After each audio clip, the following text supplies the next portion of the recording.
Hello, my name is Sarah Allen. I am a Live Well Pure educator, and today we're going to be talking about proper portion sizes. Portion size and serving size are not the same thing. Serving size is what's recommended to you on a food's nutrition label, whereas portion size is how much you are served in one sitting or choose to eat in one sitting.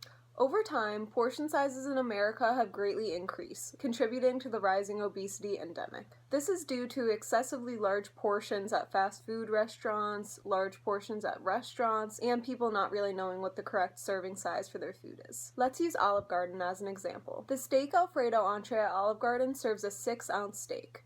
That's 2 times the normal serving size, which is 3 ounces of meat.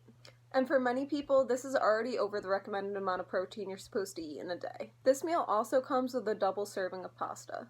Now, this doesn't mean that you can never go out to eat and get your favorite meals again, but instead, choose to split your meal with someone. Or you can box up half your meal before you start eating and then consume what's on your plate. Another great option is to choose salad instead of breadsticks as an appetizer. This will help you get in your daily veggies and help you eat the proper portion size. Now, it is important to remember that the proper portion sizes are going to be different for each individual. How many calories a person needs in a day is going to depend on their age, height, weight, sex, and activity level. Most college-aged females are going to be recommended to eat 1,800 to 2,400 calories a day, depending on activity level. And most college-aged males are going to need 2,400 to 3,200 calories a day, depending on activity level. And if you want to be even more specific, you can reference the Dietary Guidelines for Americans, which recommends that 45 to 65% of our calories come from carbohydrates, 20 to 35% of our calories should come from fat, with less than 10% of that being saturated fat, and 10 to 35% of our daily calories should come from protein.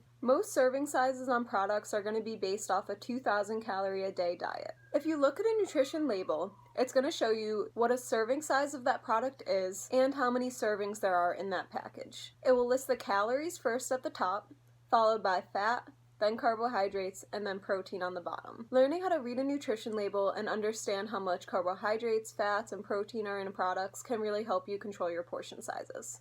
According to the Dietary Guidelines for Americans, the average person on a 2,000 calorie a day diet should eat the following: 2 cups of fruit a day, 2.5 cups of vegetables, 6 ounces of grains, 5.5 ounces of protein, and 3 cups of dairy or fortified non-dairy foods. 6 ounces of grains can sound really confusing, but to make it easier, 1 ounce of grains counts as 1 slice of bread, a half of a cup of cooked rice or pasta, or 1 cup of cereal.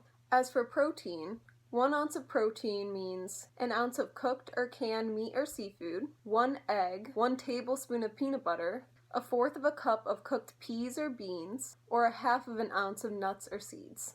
And 1 cup of dairy counts as 1 cup of milk or fortified non-dairy beverage, 1 cup of yogurt, or 1.5 ounces of cheese.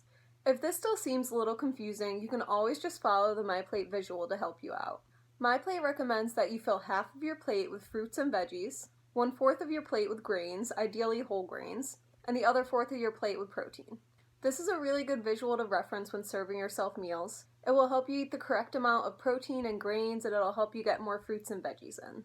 It's recommended that you eat a variety of foods. Try to eat fruits and vegetables that are in season. Eat grains like rice, oats, buckwheat, whole wheat pasta, and try to incorporate some plant-based proteins into your diet, like nuts, seeds, beans, or legumes.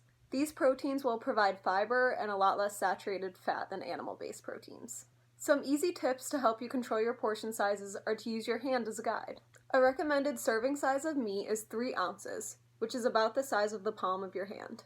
The size of your thumb is about equivalent to a tablespoon of peanut butter. The front of your fist is about a half of a cup, which you can use to measure out rice or pasta. It's also a good idea to measure out what you're eating before you eat it. So instead of just eating something right out of the bag or package, put it in a bowl first and then put the package away so that you'll eat the proper amount. And if you don't really like the hand reference for serving sizes, find everyday objects in your life that work for you. You can find a lot of visuals for proper portion sizes online, so you can find a lot of different visuals that will help you measure out proper portion sizes. Also, keep in mind that everybody has their own caloric and nutrient needs. This is just a guide to help you out. That's going to be all for this video and for the nutrition series. I hope you guys were able to learn something and get some good tips and incorporate them into your own lives. Thank you!